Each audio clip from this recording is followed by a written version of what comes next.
அனைவருக்கும் இனிய காலை நேர வணக்கங்கள். ஆதவன் தொலைக்காட்சியின் தமிழை வணக்கம் நிகழ்ச்சியோடு இணைந்திருக்கின்றோம். இன்றைய தமிழை வணக்கம் நிகழ்ச்சியினுடைய அதிதிகள் பக்கத்தில் ஒரு மிக முக்கியமான நபரை நாங்கள் அழைத்து வந்திருக்கின்றோம். அவ்வப்போது எங்களுடைய நிகழ்ச்சியில் இலங்கை கலைஞர்களை அழைத்து வந்து அவர்களுடைய அனுபவங்களை வந்து கேட்பதும், அவர்கள் சார்ந்த விஷயங்களோடு நாங்கள் பயணிப்பதும், அடுத்தடுத்த கட்டங்களில் அவங்களுடைய துறையில் என்னென்ன விஷயங்களுக்காக பயணிக்கிறாங்க அப்படின்னு சொல்லி அதை கேட்டு தெரிந்து கொள்கிறதும், அவங்களுக்கு ஒரு ஊக்கத்தை வந்து கொடுக்கறதும் எங்களுடைய நிகழ்ச்சியினுடைய ஒரு வளமையான ஒரு விஷயம். எனவே அதனுடைய அடிப்படையில் தான் இன்றைய நாளில் எங்களுடைய நிகழ்ச்சியில் ஒரு கலைஞர் வந்திருக்கிறாரு. அவர் ஒரு நாடக நடிகராக தன்னை அறிமுகப்படுத்தி இன்று பல வருடங்களாக திரைப்படங்கள், டெலிராமா அப்படின்னு சொல்லி பல விஷயங்களில் பயணித்து கொண்டிருக்கிறாரு. கடந்த 2011ஆம் ஆண்டு தொலைக்காட்சி நாடகம் மூலமாக அறிமுகமாகி திரைப்படங்கள், சிங்கள திரைப்படங்கள், தமிழ் திரைப்படங்கள், ஷார்ட் ஃபிலிம் அப்படின்னு சொல்லி பலவற்றிலும் தன்னை கால் பதித்து தனக்கான ஒரு பெயரை உருவாக்கி வைத்திருக்கிற ஒரு நபரை நாங்கள் இன்றைய நாள் எங்களுடைய நிகழ்ச்சிக்குள்ளே அழைத்து வந்திருக்கிறோம். அவருடைய பெயர் இர்ஷாட் முகமது. வணக்கம். வணக்கம். எப்படி இருக்கிறீங்க? நல்லா இருக்கிறேன். ஓகே, இந்த நிகழ்ச்சிக்கு உங்களை வரவேற்பதில் ரொம்ப ரொம்ப சந்தோஷம். பொதுவாக இலங்கையினுடைய சினிமாவில் பயணிக்கிறவங்க நிறைய பேர் இருக்கிறாங்க. ஒரு ஆர்வத்தோடு தங்களுக்குரிய இடத்தை நோக்கி வேகமாக பயணிக்கிறவங்க, அங்கீகாரங்களுக்காக காத்து கொண்டிருக்கிறவங்க, தங்களுக்கான ஒரு அடையாளத்தை உருவாக்கணும் அப்படின்னு சொல்லி நினைக்கிறவங்க, மற்றவர்களுக்கு முன்னாடி நாங்கள் ஒரு தனித்துவமானவர்கள் அப்படின்னு சொல்லி நிரூபிப்பதற்காக நிறைய பேர் போராடி கொண்டிருக்கிறாங்க. இப்படி நிறைய கலைஞர்களை நாங்கள் அன்றாடம் பார்த்துட்டு இருக்கிறோம். இந்த நிகழ்ச்சியும் கூட நிறைய கலைஞர்களை அழைத்து அவர்களினுடைய நேர்காணல், அவர்களுடைய விஷயங்களெல்லாம் கேட்டு தெரிந்து கொண்டிருக்கிறது. எனவே அதனுடைய அடிப்படையில் உங்ககிட்ட நான் கேட்குற விஷயம் என்ன அப்படின்னு சொன்னால், 2011ஆம் ஆண்டு நீங்கள் இந்த துறைக்குள்ள, சினிமா துறைக்குள்ளே வாரீங்க, அதுவும் தொலைக்காட்சி தொடர் மூலமாக அறிமுகமாகறீங்க. இப்போது 2025 உங்களுடைய வளர்ச்சி எப்படி இருக்கு? உண்மையில் வளர்ச்சி 2011 இருந்து 2016 வரை எனது வளர்ச்சி ஒரு நல்ல வளர்ச்சியாக இருந்தது. 2017 இந்த அம்மா இறந்துட்டாங்க. அம்மா இறந்த பிறகு ஒரு 3 வருடம் அப்படியே எனக்கு கலைத்துறை அப்படியே இஷ்டப்பாயிருச்சு. அதுக்கு பின்னாடி நான் மதிக்கக்கூடிய ஒரு அண்ணா, இளங்கோஜி சுதாகர் அண்ணா, அவர் இந்த கையில் பிடிச்சி நீ உன்னை போன்ற கலைஞர்கள் இந்த முறையில் வாழக்கூடாது இழுத்து வந்தார். இன்று வரை பல திரைப்படம், பல நாடக தொடர்கள், ஸ்டேஜ் ட்ராமாண்டு செய்து ஒரு நல்ல வளர்ச்சியில் தான் இருக்கிறேன். என்னை பொறுத்தளவில் நல்ல வளர்ச்சி. இப்போ இர்ஷாட் முகமது அந்த பெயர் தான் எல்லாருக்கும் ஒரு அடையாளம் விளங்குச்சா? அப்போ இர்ஷாட் அப்படின்னு சொன்னால் உங்களை நிறைய பேருக்கு தெரியும். இந்த பெயரை எடுக்கிறதுக்காக நிறைய போராட்டம் செய்திருப்பீங்க, நிறைய விஷயங்களை கடந்து வந்திருப்பீங்க. இந்த துறையில் இவ்வளோ காலம் பயணிக்கிறது, எங்களுடைய பெயரை காப்பாற்றி கொள்வது அப்படின்னு சொல்லி அது இலகுவான விஷயமே இல்லை. ஆனால் இப்போ இர்ஷாட் அப்படின்னு சொன்னால் சில விஷயங்களை இப்போ இந்த வருஷத்துலேருந்து பின்னோக்கி போய் பார்த்தா நான் இவ்வளோ விஷயங்கள் எல்லாம் பண்ணியிருக்கிறேன். இலங்கை சினிமாவிலிருந்து ஷார்ட் ஃபிலிமாக இருக்கலாம், டெலிராமாவாக இருக்கலாம், திரைப்படங்களாக இருக்கலாம். அதில் நீங்கள் குறிப்பிட்டு சொல்லக்கூடிய விஷயங்கள் அப்படின்னு சொன்னால் என்ன, அதனுடைய ஞாபகப்படுத்தல் எங்களுக்கு வேணும். எனது தொடக்கம் உண்மையில் சொன்னால் 2011 எனது பிறந்த நாள். 2011 11 மாதம் 1ஆம் தேதி நான் இன்டர்வியூ கொண்டு போய்த்திருந்தேன். அதுக்கு முன்னே 10 மாதத்துக்கு முன் ஒரு தனியார் தொலைக்காட்சி, சகோதர மொழி தொலைக்காட்சி. நான் எதிர்பார்க்கவே இல்லை. அப்போ அக்டோபர் 31 எனக்கு கோல் ஒன்று வருது, இர்ஷாட் நீங்கள் இந்த கேரக்டருக்கு ஓகே, நீங்கள் கட்டாயம் அங்கே நடிங்கண்டு. அப்போ அந்த டைமில் எனக்கு உண்மையில் சொல்லாமல் பதட்டம். பொதுவாக சொல்ல போனால் உண்மையில் கலை என்றால் உண்மையிலே பெரிய ஒரு எனக்கு தெரியாது. அப்போ போன உடனே எனக்கு 1/2 hour ட்ராமா உண்டு. அதில் மெயின் ரோலில் தம்பி கேரக்டர் தான் எனக்கு தந்திருந்தாங்க. நானே எதிர்பார்க்கல. டிரெக்டர் என்னை பாராட்டினாங்க.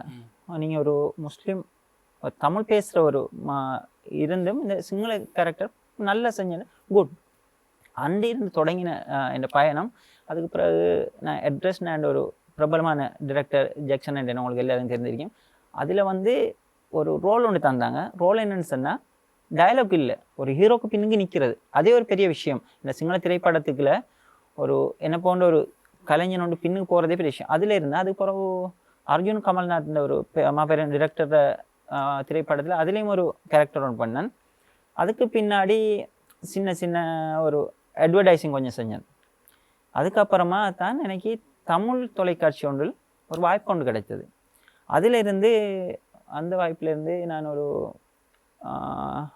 2 ட்ராமா ரோல் பண்ணினேன், மெயின் கேரக்டர்ஸ் மாதிரி பண்ணினேன். அதுக்கு பிறகு மெயின் கேரக்டர் ஒன்று வந்துச்சு, அது என்னால் செய்ய முடியலை. மெயின் ரோல் ஒன்று வந்தது, அதால் அது முடிந்தது. அதுக்கு பின்னாடி அப்படியே போய் நான் சொன்ன மாதிரி தாயிட இழப்பு பிறகு என்னால் பெரிய ஒரு என்ட்ரியை கொடுக்க முடியலை. அதுக்கு பிறகு 2014 2018க்கு பிறகு தான் மீண்டும் வந்தேன். வந்து பல மேடை நாடகம், இப்போ அண்மையில் ஒரு மேடை நாடகம் ஒன்று செஞ்சேன், ஜீவா மெயின் ரோல் ஒன்று பண்ணினேன். அப்புறம் சுப்புன் ரத்நாயகன் பெரிய டிரெக்டர் ஒன்று இதில் மெயின் ரோல் சிங்களத்திலையும் தமிழ்லையும் நல்லபடியாக பண்ணினேன். அது பிறகு பெரிதாக இன்னும் ஒன்றும் இல்லை. ஓகே, இப்போ இவ்வளோ விஷயம் வந்து செய்தாலும் கூட உங்ககிட்ட கேட்குற விஷயம் என்ன அப்படின்னு சொன்னால், உங்களை பற்றி வெளியில் தெரியாத விஷயம் அப்படின்னு சொல்லி ஏதாவது வந்து இருக்கா? நான் எவ்வாறுண்டா இர்ஷாட் முகமதுன்ற பெயர், இர்ஷாட் முகமது இவ்வாறு தான் இருக்கணும். பல வாய்ப்புகள் வந்தது. நான் எனது கருத்து எப்படின்னா, நான் கலையில் இருக்கணும்னு என்னமோ காட்டுறதுக்கு வேண்டி கிடைக்கும் எல்லா கேரக்டரும் நான் பண்ண மாட்டேன். ஒரு கேரக்டர் பண்ணினாலும் இர்ஷாட் முகமது இவன் தான் என்று மக்கள் தெரிந்து கொள்ளணும். அந்த மாதிரி கேரக்டர் நான். அந்த ஒரு சந்தர்ப்பத்தில் ஒரு எங்களோட பெரிய கலைஞர் ஒருத்தரோட ஆய்வு போனேன். அவர் சொன்னார், நீ கலைஞன்டா நிர்வாகமாக நடித்தாத்தாண்டா நீ கலைஞர், சொல்கிற கேரக்டர் நடிக்கணும். நான் ஓகே, அதுக்கு எந்த பிரச்சனையும் இல்லை. ஆனால் நான் அதை செய்ய மாட்டேன். நான் எவ்வாறானவன்டா, நாளைக்கு என்ன லைஃப் ஒன்று இருக்குது, எனக்கு ஒரு குழந்தை வந்தா அவன் நாளைக்கு உன்னோட அப்பா இப்படித்தானே நடித்தாருன்னா அவனுக்கு அவனோட லைஃப்பில் பிரச்சனை வரக்கூடாது. அதனால் என்ன பல கோடி லாபம் வந்தாலும் என்ன புகழுக்கு போனாலும் நான் அவ்வாறான கேரக்டர் நடிக்க மாட்டேன். அப்படிப்பட்ட பல பிரச்சனைகள் காரணமாக பல வாய்ப்புகள் நான் இழந்திருக்கேன். நான் யாரோடையும் நேருக்கு நேர் பேசுவேன். நான் தவறுனா அண்ணா, என்ன உயிராக பழகின அண்ணாவாக இருந்தாலும், அண்ணா இது தவறு தான், இந்த கேரக்டர் நீங்கள் செய்கிற விதம் தவறுண்டா தவறு. அதனால் எனக்கு பல வாய்ப்பு இல்லாமல் போயிட்டு, சொல்லப்போனால் இர்ஷாட் இது தான், இவன் தான் இர்ஷாட். வாய்ப்புக்காக வேண்டி நான் அலைஞ்சிருக்கேன், பல வாய்ப்புகளை தேடி போயிருக்கேன். நான் கலைத்துறை வாரங்கிறது பெரிய லேசான விடயம் இல்லை. பல கஷ்டங்கள் பட்டிருக்கேன். எப்படி கஷ்டம்னு சொன்னால், ஒரு ட்ராமாவுக்கு கால் பண்ணினாங்க, நைட் 12 மணிக்கு கால் பண்ணுறாங்க, இந்த ட்ராமா வரணும்ண்டு. அப்போ நான் போகிறேன், பேருவலை கஷ்டப்பட்டு ட்ராவல் பண்ணி போயிட்டு, என்ன ஷூட் வருது எத்தனை மணிக்குண்டா, அந்தியில் 6 மணிக்கு. என்ன ஷூட், நானே எதிர்பார்த்தேன் பெரிய ஒரு கேரக்டர் தருவாங்க, இல்லை சின்ன ஒரு ரோல். அப்படி கஷ்டப்பட்டு வந்தவன் தான் இந்த இடத்துக்கு. இந்த இர்ஷாட் முகமதுன்னு யாருக்கும் தெரியும், நான் கஷ்டப்பட்டு வந்ததால் பல தியாகம் பண்ணியிருக்கேன். இதெல்லாம் பண்ணிப்பட்டு பல அந்த என்ன சொல்ல போனால் என்ன நேர்மையாகவும் இருக்கலாம். நான் யாருக்கும் அடிமை இல்லை. சாதாரணமாக சொல்ல போனால் ஜால்ரா போட எனக்கு தெரியாது. ஜால்ரா போட்டால் இர்ஷாட் முகமது உயரத்தில் இருந்திருப்பான். எனக்கு அது தெரியாத காரணத்தால் இர்ஷாட் முகமது இன்றைக்கும் நான் கலைத்துறையில் வாழ்கிறோம். மூத்த கலைஞர்களுக்கும் இர்ஷாட் என்ன தெரியும், வளர்ந்து வர கலைஞர்களுக்கும் இர்ஷாட் தெரியும். ஆனால் பெரிய அளவு என்னால் நான் இன்னும் வெறியாக இருக்கிறேன். பெருசாக நான் சாதிக்கணும்னு இருக்கேன். பொதுவாக இந்த உலகத்தினுடைய சித்தாந்தம் எப்படி வரையறை செய்யப்பட்டிருக்கு அப்படின்னு சொன்னால், நேர்மையாக இருக்கின்றவர்களுக்கு எதிரிகள் வந்து அதிகமாக வந்து இருப்பாங்க அப்படின்னு சொல்லி, எங்களுக்குரிய சந்தர்ப்பங்களை உருவாக்கி கொள்வது, வாய்ப்புகளை தேடிக்கொள்வது, இதெல்லாமே ரொம்ப ரொம்ப கடினமாக இருக்கும்.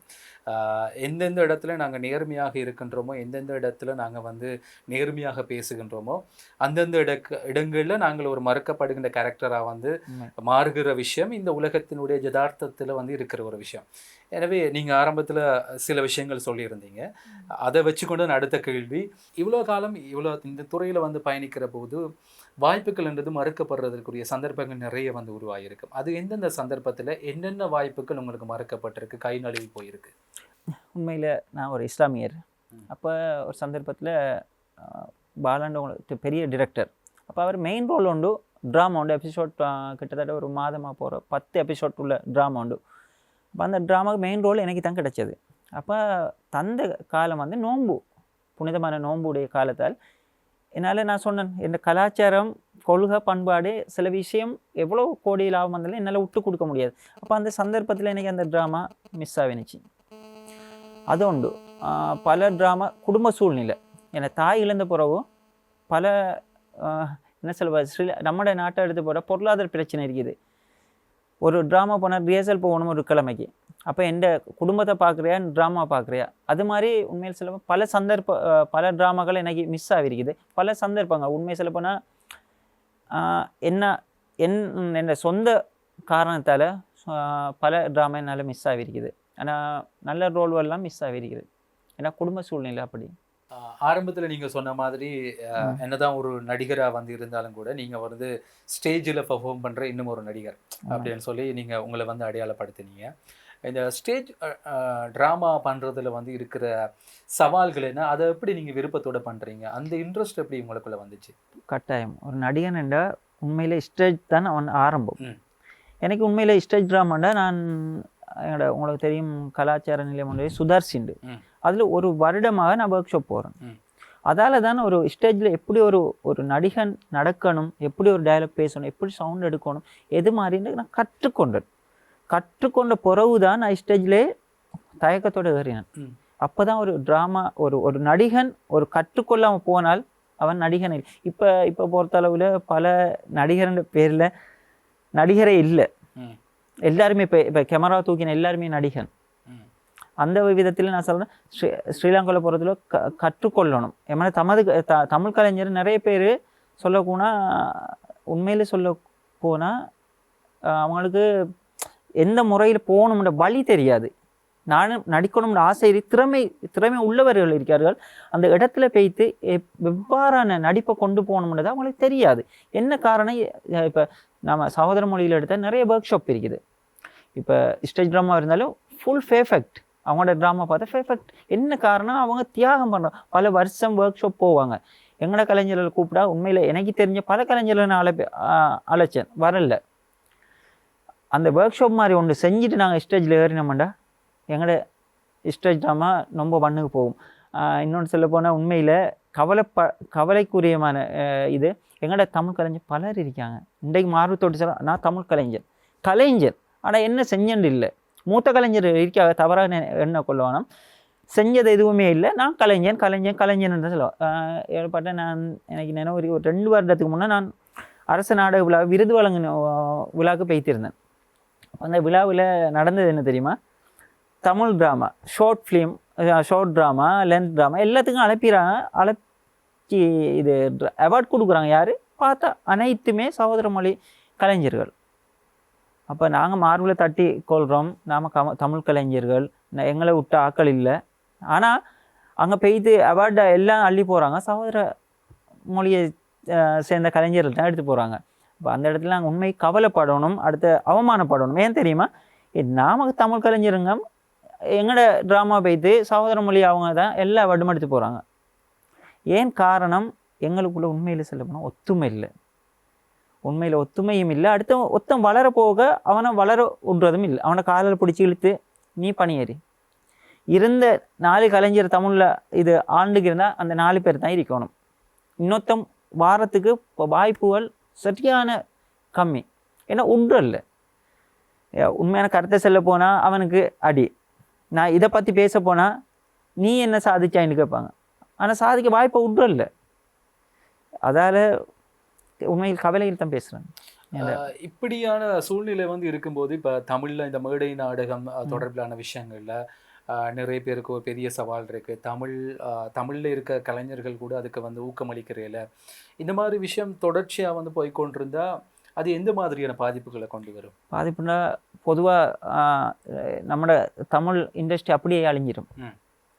உண்மையில் இப்போ பார்த்தோம்னா யூடியூப் எடுத்தாலும் ஒவ்வொரு ஷார்ட் ஃபிலிம் செஞ்சு போகிறாங்க, என்னண்டே இல்லை. ஏன்னா உண்மையில் அவனோட தவறு சொல்கிறதுக்கு இல்லை. ஏன்னா அவங்களுக்கு ஆசை என்ன சரி செய்யணும் என்று. ஏன்னா மூத்த கலைஞர்கள் சப்போர்ட்டை கொடுத்து இப்படி செய்ய, இது மாதிரி செய்ய, இந்த சப்போர்ட்டை கொடுக்குறதுக்கு யாருமே, தட்டி அனுப்புறதுக்கு யாருமே இல்லை. அதனால் என்ன வழி இருக்குது? வழி உண்மையில் சொல்ல போனால் வழி வந்து இப்போ எல்லா கலைஞரும் ஒத்துமை ஆகணும். இலங்கையில் உதாரணத்துக்கு எடுத்தால் பல பேர் ஒன்றா இருந்தவங்க பிரிஞ்சு போய் ஒவ்வொருத்தருக்கு ஒவ்வொரு மன்றம், பேரளவில் மன்றம் இருக்குது. யாருமே கலைக்காக எதுவும் செய்கிறாங்க இல்லை. அவங்கள உருவாக்கிட்டு அவங்கள கொஞ்சம் பேர் அவங்கள கூப்பிட்டு கொண்டு அவங்களுக்கு விருதே கொடுத்து கொள்கிறாங்க. அவளையே பேப்பருக்கு ஃபோட்டோ வரணும், நான் ஒரு ஆர்டிஸ்ட்டு வளங்க வீட்டில் அவார்ட் அடிக்க வைக்கணும். பல அவார்டு என்னை கூப்பிட்டாங்க, நான் போகலை. அப்படிப்பட்ட விருதுகளை எனக்கு வேண்டாமென்று நான் தவிர்த்தேன். இப்போ இதுக்குரிய உண்மையான காரணங்க ஒத்துமை தான் முதல் காரணம். இப்போ இலங்கையில் வந்து கொடுக்கப்படுகின்ற இந்த விருதுகள் எல்லாம் மதிக்கக்கூடிய விருதுகளா? ஒரு சிலது இருக்குது. ஆனால் பல விருதுகள் வந்து ஏன் கொடுத்தாங்களே கூட விளங்காது. அவர் லைஃப்பில் ஒரு ஒரு துண்டு நடிச்சு இல்லை, ஆனால் அவருக்கு பெரிய பெரிய விருது வருது. ஆனால் உண்மையில் கொடுக்க வேண்டியது, உண்மையில் என்ன பொறுத்தளவில் எவன் நடிப்புக்கு ஆர்வமாக துடித்து தவிச்சு போராட நினைக்கிறானோ அவனுக்கு தான் விருதை கொடுங்க. அப்போ தான் அவனை ஊக்குவித்து மேலே தூக்கலும். சில விருதுகள் ஓகே, இது நல்ல கலைத்துறையில் வாழ்ந்தவர்கள் சாதித்தவர்களுக்கு விருது கொடுத்தால் ஓகே, சாதித்தவர்களுக்கு விருது கொடுத்தால் என்ன, கொடுக்காட்டி என்ன, சாதிக்க துடிக்கிறவனுக்கு விருதை கொடுங்க, நாளை அவன் பெரிய ஒரு கலைஞன் ஆகுவான். இது அவன் எவ்வளோ கஷ்டப்பட்டு வந்தாலும் அவனுக்கு உண்மையான விருது இல்லை, இந்த நாட்டில் உண்மையில் இல்லை. ஏன், நான் முதல் சொன்ன மாதிரி தான், ஜால்ரா யார் போடுறாங்களோ அவங்களுக்கு விருது, அவங்களுக்கு பேர் புகழ், அவங்களோட படத்தில் சரி ஒரு கேரக்டர் சரி கிடைக்கும். என்னை போல் நேர்மையாக பேசினா எதுவும் இல்லை. இப்போ இந்த மாதிரி விருதுகளில் வந்து கொடுக்குறவங்க பாரபட்சமாக நடந்து கொள்கிறாங்க அப்படின்ற ஒரு விஷயத்த நீங்கள் சொல்கிறீங்க. இதுக்கு பின்னணியில் இருக்கிறவங்க யார் இலங்கையை பொறுத்த வரைக்கும்? பின்னாடி நம்மளோட கலைஞர் தான், வேற யாரு? அவங்க தான், அவங்களே தான். அதான் நான் சொன்னேன், அவங்களே உருவாக்கி கொண்டு அவங்களுக்கு தெரிந்தவர்களுக்கு மட்டும்தான் விருதை கொடுப்பாங்க. இவங்க தான் ஆர்டிஸ்ட். நான் சொன்னேன் 4 பேர் இருந்தால் 4 பேர் தான் ஆர்டிஸ்ட் ஸ்ரீலங்காவில். இலங்கையில் அந்த காசு கொடுத்து விருது வாங்குற ஒரு விஷயம் இருக்குதானே, அது இலங்கை தமிழ் கலைஞர்கள் அப்படி ஈடுபடுறாங்களா? இருக்குது. நானும் அண்மையில் கண்டன் எங்களோட தமிழ் கலைஞர் ஒருத்தரும் விருது எடுத்துட்டேன். நானும் பார்த்தேன் அண்மையில் எனக்கும் ஒரு கோல் ஒன்று வந்தது, உங்களுக்கு விருது தாரம், நீங்கள் எதை வேணும்னாலும் கேளுங்க, நீங்கள் என்னை பொறுவா இளைய தளபதி சரியாக அவன் பட்டம் தருவாங்க, ஓகே எல்லாம் ஓகே. நான் சொன்னேன் ஓகே தாங்க சொன்னேன். அதுக்கு ஒரு அடுத்த கோல் வருது, சார் நீங்கள் ஒரு 75,000 கட்டணும். ஓகே, 75,000 கட்ட நீங்கள் கேட்குற விருது. நான் கேட்டேன், நான் நடித்தது வச்சு நீங்கள் தான் தீர்மானிக்கணும், இவன் ஒரு சிறந்த கலைஞனா இல்லை வளர்ந்து வர கலைஞனா நீங்கள் தானே தீர்மானிக்கணும். நீங்கள் எப்படி நான் எப்படி எனக்கே பேர் போட்டுக்கொள்ளணும்? அது பொதுவாக வந்து என்னை பொறுத்தவரை தவறு. நான் வந்து இப்போ பெரிய ஒரு ஆர்டிஸ்ட்னு கேட்கறதுக்கு எனக்கு தகுதி இல்லை, நான் வளர்ந்து வரேன். அதை விட கூடிய அமௌண்ட் எல்லாம் பேசப்படுற சந்தர்ப்பம் பல இருக்குது. நான் என்னை பொறுத்தவரை தவறான விடயம், நான் அதுக்கு ஒரு நாளும் உடன்பாடு இல்லை, நான் போவே மாட்டேன். எனக்கு வந்தாலும் நான் ஒரே மிக்க சொல்லுவேன், அந்த அப்படிப்பட்ட விருதுவான எனக்கு ஒரு சின்ன விருது கிடைச்சாலும் நான் உண்மையில் நான் சாதித்ததுக்கு தாங்க, நான் அதை ரெஸ்பெக்ட் பண்ணி எடுப்பேன். பொதுவாக அப்படி வருது. அதையே இலங்கையில் அப்படி ஒரு விஷயம் தொடர்ச்சியாக நடந்துட்டு இருக்கு. பிஸ்னஸ் தொழிலை செய்கிறாங்க, அது அவங்களோட தொழில். இன்னொரு காரணம் இருக்குது. இப்போ நான் சொல்லுவோமே, நானும் இப்போ 2011 இன்றைக்கு வர நடிப்புத்துறையில் இருக்கேன். எனக்கும் ஒரு சில விருது கிடைச்சது, அது சிறந்த விருது கிடைச்சது. ஆனால் சில டைமில் வெறுப்பொண்டு உண்டு ஆகுமே, நாங்களே நடிக்கிறோம், நாங்களே சாதிக்க, எங்களை யாருமே கூப்பிட்றாங்கல்ல, எங்களுக்கு ஒரு அங்கீகாரம் வேணுமே. நான் இதை செஞ்சண்டு என் வீட்டில் உள்ள அம்மா அப்பா சகோதரமாக கேட்பான், நீயும் போகிறாய் வாராய், உனக்கு என்ன அங்கீகாரம்? எதுக்கும் ஒரு அங்கீகாரம் இருந்தால் தான் என்னோடய லைஃப்பில் நான் முன்னுக்கு போகலும். அங்கீகாரத்தை எதிர்பார்த்த யாராவது இருந்தால், வெறித்தனமாக இருந்தாவே பணத்தை கொடுத்து எடுக்க தான் பார்ப்பாங்க. அது அவங்களோட தவறு இல்லை, ஏன்னு எங்களோட சமூகம் அப்படி உருவாக்கிட்டது. சூழ்நிலை உண்மை எனக்கே இருந்தாலும் நான் உண்மையில் 2014 பல தியாகத்தில் பல விஷயங்கள் நான் செஞ்சேன். எனக்கே சில விஷயம் தெரியும், சில அவார்ட் ஃபங்க்ஷனுக்கு போவேன், இது எனக்கு கிடைக்க வேண்டிய விருது, ஆனால் எனக்கு இல்லை. ஒன்றுமே செய்யாதவங்களுக்கு விருது கிடைக்குது, வளர்ந்து வர கலைஞரும். நான் எப்பயோ வளர்ந்துட்டேன், எனக்கே என் தாரியம் இல்லை. இதை கேட்டால் பிரச்சனை. இதுதான் கஷ்டம். ஆனால் என்ன மாதிரி கலைஞர் இன்னும் இருக்கும், ஆனால் விடமாட்டோம். நான் எப்படி சரி தமிழ் கலையை ஒரு ஒரு ஒரு எல்லைக்கு எடுத்து வரணும். மூத்த கலைஞர் புதுசாக வாரவங்க நல்ல டேலண்டானவங்க இருக்காங்க, அந்த டேலண்ட்டுக்கு அந்த சப்போர்ட் இல்லை. சப்போர்ட்டை கொடுத்து நாங்கள் எடுத்து வந்தால், நான் பொதுவாக உண்மையில் ஒரு விஷயம் நான் சொல்லுவேன், யாரும் இந்தியா பற்றி பேசுவாங்க, ஓகே இந்தியா சரி, எனக்கு இந்தியா அவசியமே இல்லை. எனக்கு விஜய் வந்து பெஸ்ட் ஆக்டராக இருக்கணும் பிரச்சனை இல்லை, நான் ஸ்ரீலங்காவில் பெஸ்ட் ஆக்டராக இருக்கணும். அடுத்து இன்னொன்று, இப்போ இந்தியா படத்து பார்த்தா தமிழ் படத்தில் ஒரு தமிழ் தான் இருக்கு. நம்ம தமிழில் வந்து பிரச்சனைகள் இருக்குது. அது தமிழ் ஓகே, எங்களுக்கு ஜஃப்னாக்கு தமிழ் ஒன்று இருக்குது, கிழக்குக்கு இருக்குது, வடக்கும் கொழும்பு தமிழ் ஒன்று. ஆனால் எங்களுக்குண்டு ஒரு சினிமாக்குண்டு ஒரு தமிழ் ஒன்று எப்போ உருவாக்கி போகிறோமோ அந்த ஒரு அழகு ஒன்று வரும். வழங்குதா? நான் இப்போ இஸ்லாத்தில் பிறந்தேன், இந்த தமிழ் கொஞ்சம் டிஃப்ரெண்ட் இருக்கலாம். நான் சகோதர மொழியில் தான் கற்றேன்.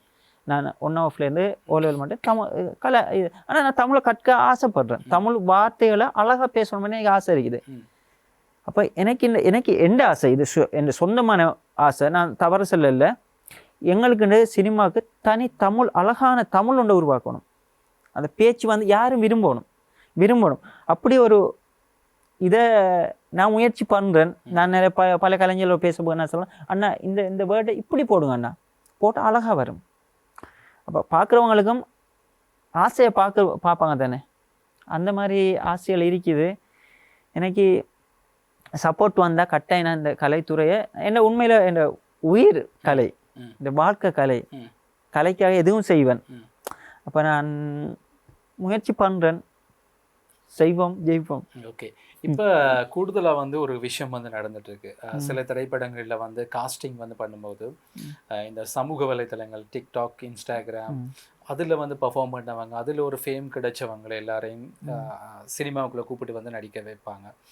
ஆனால் நடிக்கணும் அப்படின்னு சொல்லி இருக்கிறவங்களுக்குரிய வாய்ப்பு அங்கே வந்து மறக்கப்படுது. இதை பற்றி நீங்கள் என்ன நினைக்கிறீங்க? உண்மையில முற்றால தவறான விடயமே.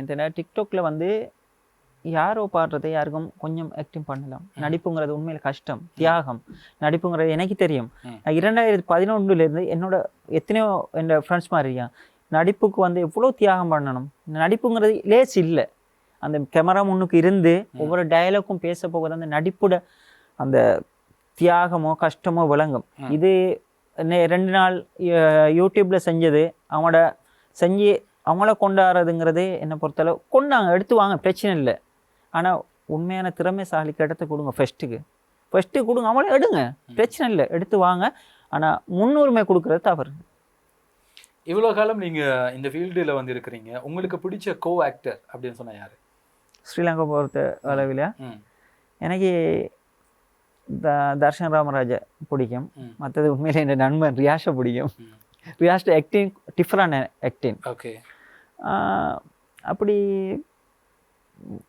ஓகே. அப்படி அதை தமிழுக்கு இதில் அது சிங்களத்தில் இன்னைக்கு நிறைய சொல்ல போனால் ஜகத் தமிழ் ஒரு டிரெக்டர் இருக்கார், ட்ரேல் மூடி, அவரை பிடிக்கும். ட்ராமா பண்ணுவார், அவர் பெஸ்ட் ஆக்டர் உண்டு. அவரை நான் கொஞ்சம் ஃபாலோ பண்ணுவேன். அவர சாயலும் சில நேரம் எனக்கு நிறைய பேர் சிங்கள கலைஞர்கள் கேட்பாங்க, ஜகத் தமிழ் வாங்கினு அவரை நான் ஃபாலோ பண்ணேன். ஏன்னா அவர் பெஸ்ட்டான ஒரு டயலாக்னாலும் ஒரு தத்துருவமாக இருக்கும். அவரை பெஸ்ட்டான டிரெக்டர், அவர் இது நல்ல ஒரு ஆக்டர். இலங்கை தமிழ் சினிமாவில் நீங்கள் பார்த்த விஷயங்கள்ல, அனுபவித்த விஷயங்கள்ல நீங்கள் உடன்படாத விஷயங்கள் அப்படின்னு சொன்னால் என்ன இங்கே அப்படி நடக்குது? இங்கே உடன்படாத விஷயம் பல விஷயம் இருக்கு. ஒன்றுண்ட சொல்ல போனால் பல பிரச்சனையும் வரலாம். என்னன்னு சொன்னால், உண்மைக்கு திறமை இல்லாதவர்களுக்கு வாய்ப்பு கொடுப்பாங்க. நான் முதல் சொன்ன மாதிரி ஆமா சாமி போடுறவங்களுக்கு வாய்ப்பு கிடைக்கும். பட் இன்னொன்று, சரியான எந்தெந்த முறையில் எதை செய்யணும்ன்றது தெரியாது.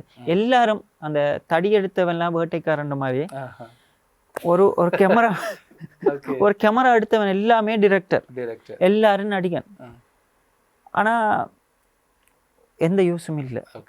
அது உண்மையில் அவங்களே தாழ்த்தி கொள்கிறாங்க. நான் முதல் சொன்னேன், இர்ஷாட் முகமதுண்டா ஒரு லைஃப்பில் ஒன்று செஞ்சாலும் அதை செஞ்சான், இவன் தான் இர்ஷாட் முகமது, இதை செஞ்சான்னு இருக்கணும். எல்லாத்துக்கும் செய்யக்கூடாது. ஆசை ஓகே, ஆசை இருக்கேன். ஆனால் நீங்கள் அந்த சரியான முறையில் போங்க, பயணத்தை போங்க. பல இடங்கள் இருக்குது. ஒர்க் ஷாப், நான் சொன்ன மாதிரி ஒர்க் ஷாப் இருக்குது. சரியான அணுகுமுறையில் போனால் நாங்கள் ஒரு சிறந்த கலைஞரை வரலாம். பொதுவாக இந்த விடயங்களை நான் என் நண்பர்களும் இருக்காங்க, பல பேருக்கு நான் சொல்கிறது உண்டு. நீங்கள் ஒரு ட்ராமா எடுங்க, ஷார்ட் ஃபிலிம் எடுங்க, அது குவாலிட்டியாக செய்யுங்க, ஏதாவது ஒன்றை செய்யுங்க. நானும் செய்யணும்னு பார்த்தா கிழமைக்கு 2 யூடியூப்பில் ஒருத்தர் ட்ராமா வருது, பேரை பார்த்தா டிரெக்டர் அவர் பேரை போட்டு பெருசாக போடுறாங்க. ஆனால் விஷயமே இல்லை. கேமரா எப்படி எடுக்கணும், எப்படி அதை எடிட் பண்ணணும் கூட இல்லை, அதை அனுப்பி முடிஞ்சு. ஆனால் அதால் நம்மளோட ஸ்ரீலங்கா தமிழும் கொஞ்சம் பார்க்குறவங்க யோசிப்பாங்க. மற்ற சகோதர மொழி கலைஞர் பார்த்து இது என்ன சின்ன பிள்ளைகள் விளையாடின மாதிரி, இந்த நேசரி பிள்ளைகள் விளையாடின மாதிரி. நான் எல்லாரும் சொல்லலை, குறிப்பாக பலர் ஒரு சிலர் நல்ல குவாலிட்டியாக செய்கிறாங்க. நல்ல எத்தனையோ ஷார்ட் ஃபிலிம் வந்து விருதும் பெற்றிருக்கு, அது ஓகே. பட் எல்லாருமே எல்லாமே எல்லாருக்கும் தெரியாது. எனக்கு நடிக்க தெரியும், டிரெக்ட் பண்ண தெரியும், எனக்கு பாட தெரியாது, எனக்கு சில விஷயங்கள் தெரியாது, எனக்கு எடிட் பண்ண தெரியாது. நான் எல்லாம் செய்ய போனால் நான் ஃபெயிலியர். எனக்கு தெரிஞ்ச விஷயத்தை குவாலிட்டி ஆக்கணும், இதுதான் என்ன கொள்கை. இதை தமிழ் கலைஞர் எல்லாரும் நீங்கள் இதை ஃபாலோ பண்ணிங்கன்னா எங்களோட இண்டஸ்ட்ரியில் முன்னுக்கு கொண்டாலும் எங்களோட நல்ல ஒரு இடத்துல தான் இருக்கிறோம். இப்போ பார்த்தா நிறைய கலைஞர்கள் முன்னுக்கு வந்துருக்காங்க. முந்தி மாதிரி இல்லை, சில ப்ரொடியூசர்களும் முன்னுக்கு வராங்க. அப்போ நாங்கள் எப்பயும் பயணத்தை போவோம், சரியான பயணத்தை போவோம். நீங்கள் இப்போ ஒரு ஷார்ட் ஃபிலிம் வந்து எடுக்கிறீங்க மதி அப்படின்னு சொல்லி, அந்த ஷார்ட் ஃபிலிம் எதை பற்றி தாங்க ஷார்ட் ஃபிலிம், அதிகம் ரொம்ப முக்கியமானது அப்படின்னு சொல்லி நீங்கள் யோசிக்கிறீங்க? அது உண்மையில் நான் இது வந்து ஒரு 10 வருஷம் என்ன உள்ளத்தில் ஓடிக்கிருந்த ஒரு கேரக்டர் உண்டு. அப்போ நான் இதை பற்றி நான் படித்தேன். என்னன்னு சொன்னால், ஒரு ஆண் எப்படி ஒரு பெண்ணாக உருவாகுறாங்க, அதுக்கு ஒவ்வொரு பெயர்கள் அடிக்கும். ஆனால் நான் எல்லா மதத்திலையும் அவங்களோட வேத புஸ்தகத்தை படித்தேன். எந்த வேத புஸ்தகத்திலையும் ஒரு இறைவன் ஒரு ஆணையும் பெண்ணையும் தான் உருவாக்குன்றான். ஒரு 3வது நபரை இறைவன் உருவாக்க இல்லை. இப்போ என்ன தலைப்பு என்ன? மதி, இவன் இறைவனால் உருவாக்கப்பட்டவன் அல்ல. இதுதான் அந்த கருத்து. எனக்கு இது சின்ன காலத்துலேருந்து ஒரு சின்ன ஆசை. இது நாங்கள் சில விஷயங்கள் சில விஷயத்தை போராடுறாங்க. எனக்கு பார்க்க அது என்ன பொறுத்தளவு அது என்ன சொல்கிறது, என்னால் ஜெயிக்க முடியல. இது இப்படி இல்லை, இது தான் இவங்களாவே உருவாகிறத வந்து இறைவன் மேலே பழி போட முடியாது எங்களுக்கு. அந்த கதையை நான் தத்ரூபமாக எடுக்கிறேன் என் நண்பனை வச்சு. அது அழகான முறையில், உண்மையில் சொல்ல போனால் அது ஹை பட்ஜெட், என்னால் அதை சமாளிக்க முடியாத ஹை பட்ஜெட்டில் குவாலிட்டியான கதை முழு உலகத்துக்குமே அது ரீச் ஆகலாம். அந்த மாதிரி ஒரு கதை உண்டு. நான் கேட்ட என்னோட நடிக்க வாரவங்க எல்லாம் பிரபலியமான கேரக்டர். அந்த கதையை கேட்டவுடனே சொல்லலாம், இர்ஷாட் நீ சொல்லுன்னா அந்த கேரக்டர் நடிக்கிறேன். ஏன்னா கேட்டவங்களுக்கு எல்லாம் அந்த கதையில் இவ்வளோ காலத்துக்கு நான் ஒரு பெரிய டைரக்டர்னு சொல்ல வரல, நான் டிஃப்ரெண்டான கதை. அது யாருமே எடுத்தது இல்லை. நம்மளோட தமிழ்நாடாக இருக்கட்டும், ஸ்ரீலங்காவிலையும் அப்படி ஒரு கதை இன்னும் வந்ததா இல்லை. இது என் மனசுக்குள்ளே இது 10 வருஷம் ஓடினேன். நான் சொன்னேன், ஒரு சின்ன விஷயம் ஒன்று நான் சொல்கிறேன். ஒரு கதை நான் பார்த்தேன், அந்த முகநூல் வழியாக பார்த்தேன். ஒரு யானையும் ஒரு நாயையும். அப்போ இந்த யானையும் நாயும் ஒரே டைமில் தான் பிரசவம் ஆகுறாங்க குழந்தைகள். அப்போ இந்த நாய் வந்து 4 மாதத்தில் குட்டியை போடுதோ, 4 குட்டி. யானை அப்பையும் வகுத்தில் தான் அந்த குழந்தை வச்சிருக்கேன். இன்னும் 4 மாதத்தில் இன்னும் 4, 2 வருஷம் போக அந்த நாய்க்குட்டிக்கு 36 குட்டிகள் சீரழியுது. ஒவ்வொரு திசையில் கல் அடிப்படுது, அது படுது. ஆனால் அந்த யானை 2 வருஷத்துக்கு பிறகு தான் அந்த குட்டியை வேணுது. அந்த குட்டி கம்பீரமாக ஒரு யானை குட்டியாக வருது. எந்த ஆசையும் அதுதான். நாங்கள் எங்களோட படைப்பை எவ்வளோ காலம் போகட்டும் பிரச்சனை இல்லை, குவாலிட்டியாக கொடுப்போம், பெஸ்ட்டாக கொடுப்போம். இதை செஞ்ச மனுஷனை ஸ்ரீலங்காவில் நான் எப்பயும் நம்மளோட தமிழ் வாழணும், தமிழ் கலை உயரத்துக்கு வரணும். நான் யாரையும் தவறாக அந்த சகோதர மொழியை நான் இதில் அதுக்கு ஈக்குவலாக எங்களால் போகலாம். எங்களோட நல்ல பெஸ்ட் ஆக்டர்ஸ் மாதிரி இருக்காங்க, நல்ல ஆர்டிஸ்ட் இருக்காங்க. இன்னொரு சில விஷயம் வந்து உண்மைக்கு நம்பி ப்ரொடியூஸ் பண்ண யாருமே வராங்கல்ல. ஏன் நாங்கள் பெருசாக செஞ்சது இல்லை, ஆனால் எங்களோட திறமை இருக்கு. இதை நான் எந்த மதியாக இருக்கட்டும், என்னால் நான் கேட்ட கதை கேட்டவங்க எல்லாருமே ஓகே பண்ணாங்க. எனக்கு ஒரு நல்ல ஒரு ப்ரொடியூசர் வந்தால் இந்த கதையை நான் நினைக்கிற மாதிரி உலக மட்டத்துக்கு கொண்டு போகலாம். அப்போ யார் வாரம்? நான் இர்ஷாட் முகமது இல்லை, ஸ்ரீலங்காட தமிழ் முழு உலகத்துலேயும் வாழும். இதுக்குரிய சப்போர்ட் வந்தேன்டா பெஸ்ட்டாக எங்களோட கொண்டு போகலாம். நிச்சயமாக நீங்கள் சொன்ன மாதிரி இலங்கையை பொறுத்த வரைக்கும் நிறைய வாய்ப்புகளுக்காக தேடிக்கொண்டிருக்கிறவங்க, வாய்ப்புகளை உருவாக்கணும் அப்படின்னு சொல்லி அலைஞ்சிட்டு இருக்கிறவங்களுக்கு எல்லாமே வந்து அதுக்குரிய ஒரு சக்தி, அதாவது அவங்கள புஷ் பண்ணுற மாதிரியான விஷயங்கள் வந்து நடந்துச்சு அப்படின்னு சொன்னால் நிச்சயமாக இங்கே இருக்கிறவங்களுக்கு உரிய அங்கீகாரம் என்றது இலகுவாக வந்து கிடைக்கும். இலங்கையினுடைய சினிமாவை பொறுத்த வரைக்கும் இன்னும் நிறைய பேர் வாய்ப்புகளுக்காக வந்து போராடி கொண்டிருக்கிறாங்க. வாய்ப்புகளை வந்து கொடுங்க, நாங்கள் வந்து நல்லா பெர்ஃபார்ம் பண்ணுறோம் அப்படின்னு சொல்லி நிறைய பேர் சொல்கிறாங்க. ஆனால் அதற்குரிய தளம் வந்து இங்கே சரியாக வந்து இன்னும் கட்டமைக்கப்படலை. அந்த கட்டமைக்கப்படாத தளத்துக்கு மிக முக்கியமான பல காரணங்கள் வந்து இருந்தாலும் இங்கே இருக்கிற கலைஞர்களும் மிக முக்கியமான ஒரு காரணமாக வந்து இருக்கிறாங்க. அவங்களும் அதுக்குரிய பொறுப்பை வந்து எடுத்துக்கொள்ளணும் என்றதை இந்த இன்டர்வியூ மூலமாக நாங்களும் அதை ஞாபகப்படுத்துகிறோம். எனவே உங்களுடைய படைப்புகள் இன்னும் நிறைய விஷயங்களை வந்து பேசணும் அப்படின்னு சொல்லி இந்த நிகழ்ச்சி மூலமாக நாங்கள் கேட்டுக்கொள்கிறோம். இன்னும் நீண்ட தூரம் பயணிக்கணும். 2011ஆம் ஆண்டு நீங்கள் ஆரம்பித்த உங்களுடைய இந்த சினிமா துறைக்குரிய பயணம் மிக நீண்ட பயணம்.